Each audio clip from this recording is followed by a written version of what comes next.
Thanks for joining us on this post-Christmas Friday. I'm Paris Schutz. Weather is first up, and we toss it to Mark Strell here. Mark, a lot of activity around the country, a lot of severe weather, a lot of warnings, but looks like it's all clear for us here, no? Yeah. Fortunately, we are in good shape here in our part of the Midwest.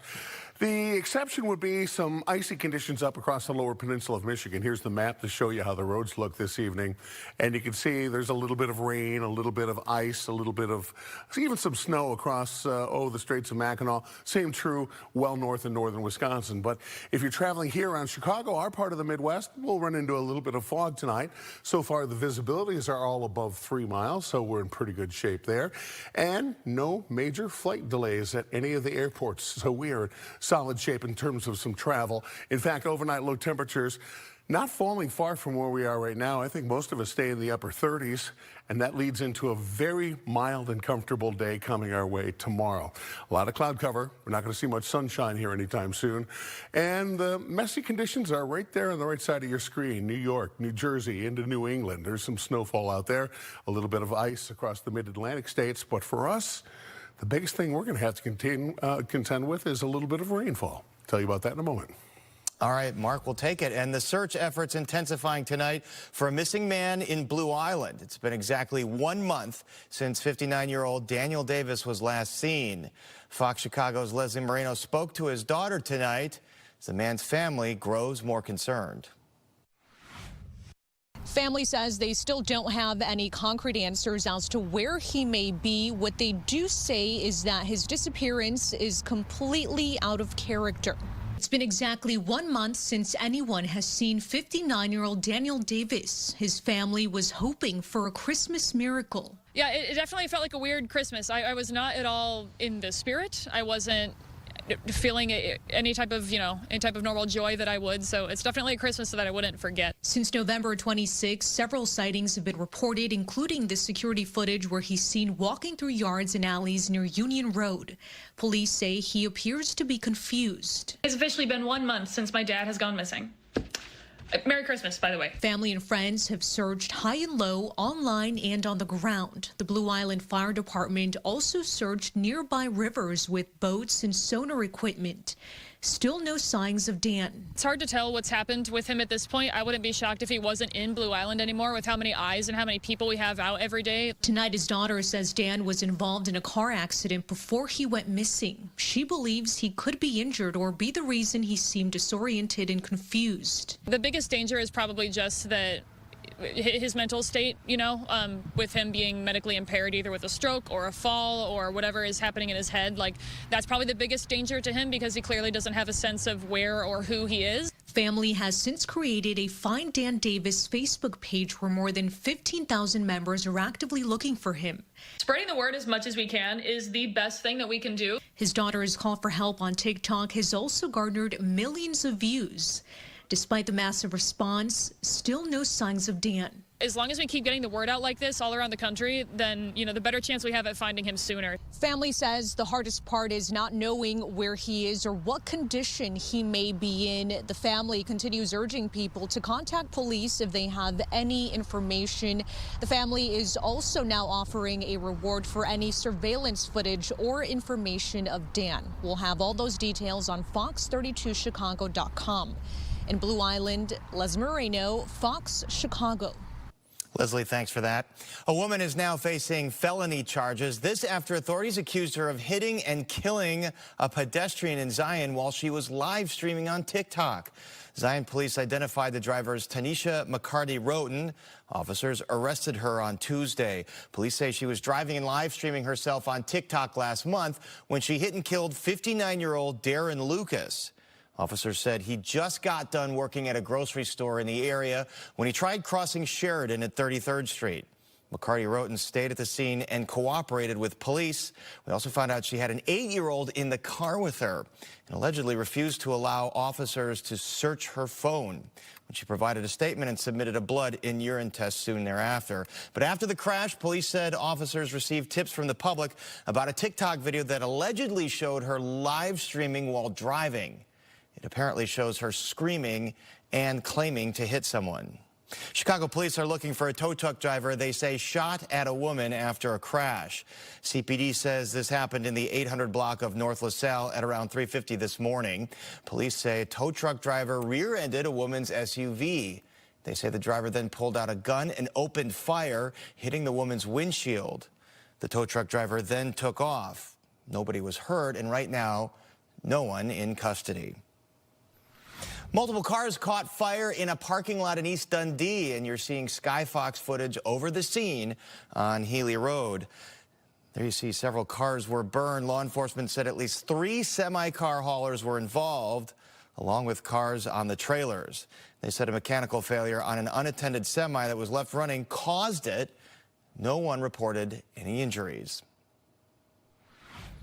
Millions of Americans traveling today to round out the holiday season. AAA says 109 million people drove to their holiday destinations. 8 million flew, and nearly 5 million either took a cruise or got on a train. Travel experts say you should get out the door earlier to try and avoid the headache. So on the roads, anytime you can leave prior to 9 or 10 o'clock in the morning to try to beat that early rush, traffic is generally just going to build up more and more as the day goes on. When it comes to flying, early flights also generally going to be the better option. Now, the TSA says Sunday could be the busiest day at the airport, with about 3 million passengers trying to get home from Christmas trips. As people return their Christmas gatherings, there's growing concern about a new flu strain that is causing cases to climb nationwide. Many new illnesses are linked to the subclade K variant, which tends to be more infectious and has worse symptoms than the normal flu. According to the CDC's latest report, there have been at least 4.6 million flu illnesses. 49,000 people have gone to the hospital, and 1,900 people have died. The CDC says Illinois' cases remain minimal. Cases are on the rise. Dr. Nicholas Moore from Rush Medical Center told us what signs that folks should look out for. If you have symptoms that persist for more than 5 days, such as cough or worsening cough, or maybe a fever that defervesced or went away and has come back, certainly if patients start to see or experience shortness of breath, chest pain, more persistent or unusual headaches, or changes in mental status, those can all be signs of more severe influenza infection. Moore says double down on the normal ways to avoid getting sick, like washing your hands, stay home. If you start to feel sick, don't go to work, don't go to school. He also says it's never too late to get the flu shot. And now to the latest with the Trump administration. Tonight we're learning more about deadly airstrikes conducted in Nigeria and an upcoming meeting with Ukraine's President Volodymyr Zelensky to try to end the war with Russia. Madison Scarpino has more.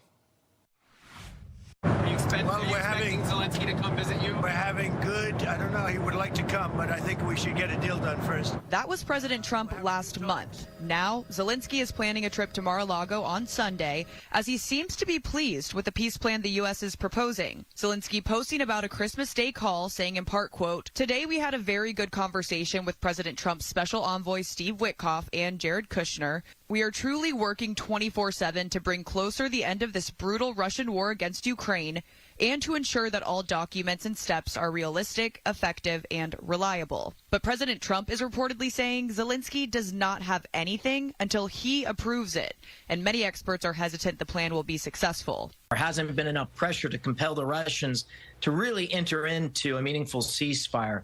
It's pretty clear that Putin is dead set on trying to obtain through military force the last few fortified cities in the Donbass region. And on Monday, the president will reportedly meet with Prime Minister Netanyahu. The two leaders are expected to discuss the future of the Gaza peace deal, and Netanyahu will reportedly give Trump an update on Iran and its ballistic missile program. Separately, we're learning more about a deadly Christmas Day strike on ISIS in Nigeria. The deadly strike comes after a surge of attacks on Christians and Christian institutions in the country. The New York Times is reporting the strike involved more than a dozen Tomahawk cruise missiles. Those missiles reportedly fired off a Navy ship in the Gulf of Guinea in coordination with the Nigerian government. And President Trump is threatening to kill, quote, many more terrorists if the murders continue. This is another reminder to extremists everywhere, Muslim extremists, Islamists everywhere, that President Trump is going to be ever vigilant. President Trump told Politico that the strike was originally supposed to happen on Wednesday, but he delayed it to Christmas Day for symbolic reasons. Traveling with the president in West Palm Beach, I'm Madison Scarpino, Fox News. And some other news from the White House. Press Secretary Caroline Leavitt announces she's pregnant. She posted on Instagram that she and her husband Nick are expecting a baby girl in May. This makes her the first pregnant press secretary in U.S. history. Leavitt's firstborn son, Nico, he was born in July of last year. The senior White House official says Leavitt will not be leaving her job. And it's Kwanzaa. It's the week-long celebration, and it started today. And each day of Kwanzaa is dedicated to one of 7 core principles. Today is umoja, or unity. Other principles include self-determination, collective work and responsibility, cooperation, economics, purpose, creativity, and faith. A new candle is lit every day on a 7-branch candelabra, and on December 31st, participants take part in a feast. And here's a look at some local Kwanzaa celebrations. Malcolm X College hosting daily activities are free and open to all ages. And tomorrow, the Black Star Project celebrates in Bronzeville. Live performances, Black-owned vendors, and giveaways are all part of the festivities, and they are also free. And if you're looking for some more stuff to do with the kids this weekend, we have got a look at the new Pullman model train exhibit. The best part, also free for everybody. That story's next. Toyotathon is still on.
All right, families are invited to check out a new 3-day celebration of the Pullman rail cars.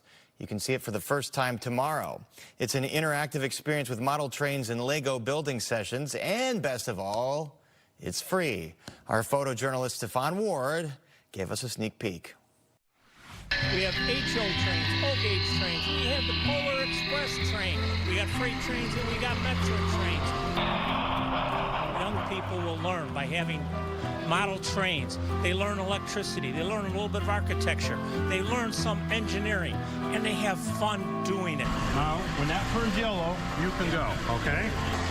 It's different than sitting at home on a tablet. We have a whole table of interactive things for young people to do. They can press the button and they can see log cars going up and down. They can see milk cars bringing the milk out. Pullman wouldn't be here if it wasn't for train travel. I mean, it's in our neighborhood, and like for us, Pullman's like a very magical town. Like being here at the exhibit, you see how the movie The Polar Express was basically based off of the old Pullman factory, and you see a lot of the architecture. It's very significant to this neighborhood. I like the design and models of the trains. It looks pretty cool. When I control the trains, you can control the speed. My responsibility is keeping the dream alive. What I do is I maintain these trains and make them operative so everybody can enjoy all the accessories that are like 50 to 70 years old and stuff, and keep them going so they can enjoy their parents' experience. And that's my main goal, is to keep the dream alive. Okay. And if you want to check out the historic Pullman model train experience, it starts tomorrow and runs through Monday at the Pullman Exhibit Hall on 111th and Cottage Grove. Mark Strell, what kind of weather can folks expect tomorrow if they want to check this out on the south side? You know what? We've got a pretty mild weekend. We've got 40s tomorrow. We've got 50s on Sunday. Now, we're not going to see any sunshine this weekend, and we've got some rain on Sunday. But, you know, it's going to look a lot like this, only, you know, with daylight. Here's where we're at right now. We have 40 degrees, winds out of the northwest at 5 miles per hour. Not much of a chill. Wind chills will not be much of a thing coming up this weekend. And temperatures holding pretty constant tonight into tomorrow. So temperatures not really falling off all that much from where we are right now, and daytime highs tomorrow back in the mid 40s. A lot of clouds around here. Meanwhile, big activity going on in the north and northeast New England. About 5 to 9 inches of snowfall likely across a good portion of the northeast, up to a foot of snow in some of the higher elevations. New York City will likely get splashed down with some snowfall there, which will snarl New York City. 45 degrees tomorrow, cloudy skies. We've got temperatures up to 55 on Sunday, but Sunday looks like a pretty wet day. Looks like rain showers throughout a good portion of the day. We're dry, even a little peak of sunshine on Monday, but the temperatures fall off, 25. And as we transition out of the warmer temperatures and as that rainfall pushes away, as the cold air moves in, there could be a brief period of some winter precipitation. I don't think it's going to be a big deal at this point. And if it does happen, likely late Sunday night into early Monday morning. But again, don't think it's going to be a big deal, but we will keep an eye on it for you. Cloudy skies tonight, cloudy skies tomorrow. Clouds kind of locked in across parts of the Midwest, at least our part of it. Not until Sunday do we see, well, the rainfall move back in Saturday night and into Sunday, and that keeps us wet with a little bit of light snowfall on the far back side. So tonight, your forecast puts us about where we are right now. Upper 30s, some low 40s, 45 degrees tomorrow. And your 7-day forecast, well, mild conditions right until Sunday night. Then it gets cold, colder anyway, below average, 25 degrees on Monday, 27 degrees on Tuesday, 28 on Wednesday, with 19 for New Year's Day. Next chance of sunshine comes then. I'm Cassie Carlson. Michigan has landed their new football coach, plus Caleb Williams didn't think Ben Johnson liked him at first. Well, turns out some of Johnson's best friends thought the same thing when they first met the Bears head coach. We have the story in sports. I'm Tina Nguyen, and you're watching.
All right, the Bears aren't the only streaking team right now. Just went final over the United Center. The Bulls, they beat the Philadelphia 76ers 109-102 for their 5th straight victory. They're back at 500 after a hot start, then a little cool-off period, and now they're back on track. Chicago Bulls 109-102 over the Philadelphia 76ers. And Cassie Carlson catches us up on all the latest in sports. Bears can clinch the NFC North with a win on Sunday against the 49ers or a Green Bay loss to the Ravens, but they'll have to do it without Rome Odunze, who's missing a 4th straight game with a foot injury. Meantime, Luther Burden is good to go, giving Caleb Williams back another weapon. Now, we learned this week that Caleb Williams was unsure if Ben Johnson even liked him at all early on in their relationship, but turns out that's a common theme in Johnson's friendships. Yeah, I would say probably a lot of my closest friends would tell you the same thing. So, I think of a guy that was in my wedding. One of my best men was Drew Petzing, who's the coordinator for Arizona. I think he would tell you the first 2 months that we were together at Boston College, we didn't say a whole lot to each other, but it's just kind of how it is sometimes. You know, I treat Caleb like I do the rest of the guys. I love all these guys, and comes from a good place. I just want them to become the best player that they can be and grow as men as well. So I think he understands that, and we're at a good spot right now. Well, as we mentioned before, the Bears could clinch the NFC North with a Green Bay loss to the Ravens Saturday night. And the news today is that the Packers actually downgraded quarterback Jordan Love to out with a concussion against the Ravens. So Malik Willis will start in his place. On the Baltimore side, Lamar Jackson listed as doubtful with a back injury. Tyler Snoop Huntley is their backup. Well, it is bowl season in college football, and David Braun has his Wildcats playing in their 2nd bowl game in the last 3 seasons, becoming the first coach in Northwestern football history to do so. And their 5 straight bowl wins is tied for the 3rd longest streak in the nation heading into the game. The Wildcats were taking on Central Michigan in the game above Sports Bowl at Ford Field in Detroit. And offense was optional early on until the Cats defense provided a spark. Braden Turner with the pick that sets up Northwestern inside the 30. And then just a few plays later, Preston Stone finds Griffin Wilde from 23 yards out, one of 2 touchdowns on the day for Wilde. The Cats would go on to force 2 more turnovers and score on each of them to go into the half up 21-0. Second half, why not get another? Braden Turner does it again, this time for the scoop and score. Northwestern forced 4 turnovers on the day, and it led to 27 of their 34 points as they rout Central Michigan 34-7. They win their 6th straight bowl game as David Braun becomes the first Northwestern head coach to win each of his first 2 bowl games. Eighth team in Northwestern football history to win a bowl championship, to earn a bowl victory. It's a big deal. We talked about that in our preparation, and something that, you know, has been a strong part of the culture of this program in recent years, needs to continue to be, and then also an opportunity for us to evaluate as we get into January how we continue to raise that standard. Elsewhere in the Big Ten, Michigan has its man hiring Kyle Whittingham as their new head coach, and reports it's a 5-year deal for the 66-year-old. Whittingham spent 21 seasons at Utah, where he went 177 and 88 overall. He did announce earlier this month he was stepping away from the Utah football program, but not retiring. That's it for sports. We'll be right back. The year-end sales of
let's get one more check of the weather from Mark. Mark, I feel like I look outside and a Carl Sandburg poem is starting to form. Little cat feet. Little cat feet. The fog I creeping hear into Chicago. Yeah. We have the pitter-patter of some showers coming up on Sunday. Now, tomorrow is going to be dry. Both days, tomorrow and Sunday, are very mild, especially as we knock upon the door of January. We've got temperatures that are going to be more January-like all next week, with temperatures in the teens and 20s. Next chance of sunshine won't be until 2026. Wow, that's a long way away. 5 days, 6 days. Okay, Mark. Good night. Have a great weekend. Hold on to